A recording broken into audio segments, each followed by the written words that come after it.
Ces images ont été diffusées par la police britannique. En pleine nuit, un homme fracture la porte d'une épicerie. Une fois à l'intérieur, il ne se dirige pas vers la caisse, mais vers ce rayon où il subtilise en quelques secondes plusieurs dizaines de barres chocolatées.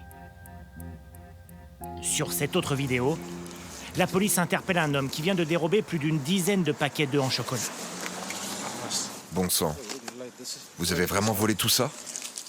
Ces derniers mois, les autorités britanniques disent observer une explosion des vols de chocolat à travers le royaume. Chaque semaine, le fléau coûte plusieurs centaines d'euros à ce patron d'une épicerie de la banlieue de Londres. On doit avoir 1 ou 2 vols de chocolat par jour. Pour preuve, il nous propose de jeter un œil à ces stocks de chocolat d'une marque bien connue. Pour ce modèle, on devrait avoir 10 ou 15 boîtes en stock. Mais regardez, on est à moins 135. C'est tout ce qu'on nous a volé. À entendre le patron, les 50 caméras de surveillance du magasin ne suffisent pas à empêcher les vols. Alors, il a décidé de mettre certains de ces chocolats derrière ses vitres, juste à côté des caisses. On les met derrière ces verres renforcés. C'est désolant. C'était pas comme ça il y a quelques années. Et d'autres enseignes vont encore plus loin, avec des barres chocolatées glissées dans des antivols ou des caméras postées sur les rayons.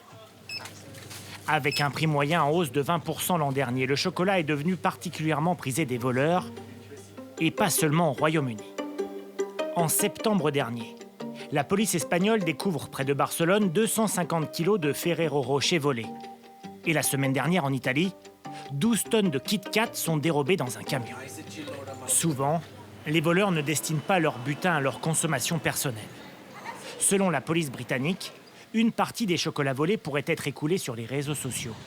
Ou encore, revendue à des épiciers peu scrupuleux. À Londres, ce commerçant nous confie avoir déjà été sollicité pour acheter de la marchandise volée. Ils vendent à prix cassé. Et il y a des gens qui en achètent dans la rue. Et même des commerçants. J'ai déjà vu des voleurs qui, 10 minutes après être passés ici, avaient écoulé leurs marchandises. Au Royaume-Uni, l'augmentation des vols de barres de chocolat comme celle-ci, par exemple, est très loin d'être prise à la légère. Selon la police britannique, la revente de chocolat volé pourrait même financer les activités criminelles de certains gangs.